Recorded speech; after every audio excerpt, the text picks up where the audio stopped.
Você já se pegou se perguntando se você tem compulsão alimentar ou simplesmente um exagero? Você fica confusa quando come demais e não sabe se isso passou a ser realmente um transtorno?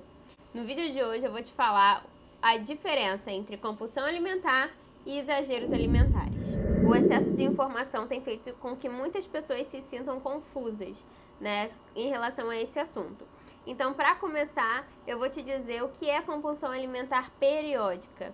É um transtorno psiquiátrico que precisa ser tratado por profissionais da área, um psicólogo e um psiquiatra.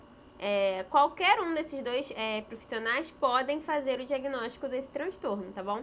Então, se você desconfia que tem, procure um desses profissionais. O vídeo de hoje não é para que você faça autodiagnóstico, é simplesmente para esclarecer essa dúvida. Então, para começar, eu vou te dizer alguns sintomas da compulsão alimentar. Os principais sintomas são comer exageradamente, numa quantidade muito maior do que as pessoas normais aguentariam, em um curto período de tempo, mais ou menos 2 horas entre as refeições. Comer de maneira muito rápida entre esses episódios, numa velocidade onde geralmente a pessoa não consegue sentir o gosto do que está comendo, ou então não mastiga direito, só engole, tá? Isso é muito comum também, é um sintoma. Episódios de compulsão alimentar, o paciente pode comer até passar mal ou se sentir cheio de uma maneira super desconfortável e dolorida. Alguns comem sozinhos porque têm vergonha da quantidade que come ou procuram esconder que tem esse problema nessas crises.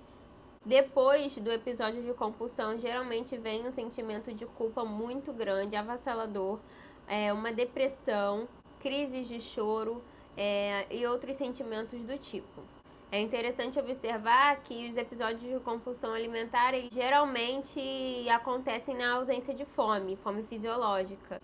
E um dos critérios diagnósticos é que esses episódios ocorram em média uma vez por semana durante 3 meses, tá? Ou mais.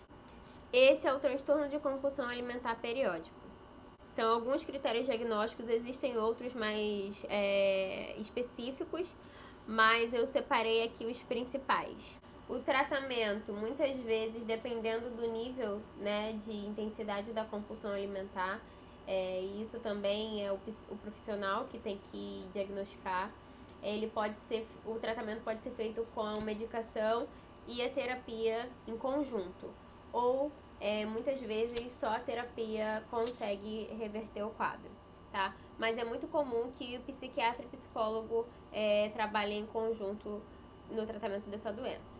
Agora falando sobre exagero alimentar, o exagero alimentar qualquer pessoa pode cometer, tá? Ninguém está livre de fazer isso. E é muito comum que o exagero ocorra em situações festivas, onde a comida é um dos focos, né? Por exemplo, Natal, Ano Novo, aniversário, onde a comida é utilizada também para comemorar alguma coisa. Geralmente as pessoas exageram, né, na alimentação com coisas que elas gostam. Já na compulsão alimentar periódica, não necessariamente.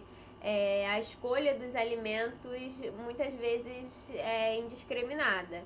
Os exageros alimentares, eles também são muito comuns nos finais de semana, né?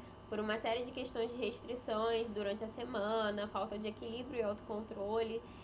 Então é muito comum que ocorra final de semana, principalmente se a pessoa já criou um hábito de comer coisas diferentes durante a semana, ou então sair muito final de semana. Os exageros alimentares, eles trazem sim um sentimento de culpa e frustração, um sentimento de que a pessoa estragou tudo, estraguei a minha dieta, estraguei tudo, enfim. Ele pode vir com uma carga também emocional negativa depois, principalmente se a pessoa está em processo de emagrecimento. Geralmente depois de um episódio de exagero alimentar, geralmente a pessoa pode ter vontade de desistir da dieta, de desistir de tudo, né? Aqueles pensamentos sabotadores muito comuns. Mas é interessante dizer que geralmente o exagero alimentar ele é precedido de alguns gatilhos emocionais, né, como tristeza, raiva, cansaço.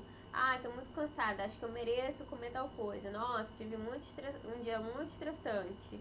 Acho que eu preciso comer tal coisa, né? Tem gatilhos emocionais, gatilhos visuais, viu, né, alguma coisa e quer comer, ou então sentiu o cheiro, passou em frente à padaria, foi lá, comeu, exagerou, né, achou que não deveria ter comido. Gatilho de audição, gatilho do paladar, tá se restringindo ali vários dias e bota um pedacinho daquele chocolate na boca aquele chocolate que você mais gosta. E aí isso faz com que você coma a barra inteira, aí você pensa, nossa, exagerei. Isso são exageros alimentares, tá? Coisas que podem acontecer com todo mundo. Só que, geralmente as pessoas que estão em processo de emagrecimento, então querem perder peso, elas prestam mais atenção neles. Porque tem uma preocupação, né? Uma preocupação muito grande em engordar ou não e tudo mais. Então, gente, basicamente essa é a diferença. Mas é importante dizer que se você desconfia, depois do que eu falei, né, sobre os sintomas, se você desconfia que tem compulsão alimentar, o interessante é que você procure um profissional para te diagnosticar, tá bom? Não vale se apoiar na crença de que tem compulsão alimentar, por isso que eu como muito, tá bom? Se você tiver realmente compulsão alimentar, você precisa ser tratado. E se você tiver apenas um exagero alimentar e isso estiver atrapalhando a sua vida de alguma maneira, também precisa de tratamento, tá bom? O importante é sempre buscar o seu bem-estar, independente de qualquer coisa. E na dúvida, eu repito, procure um profissional. Um beijo e até a próxima!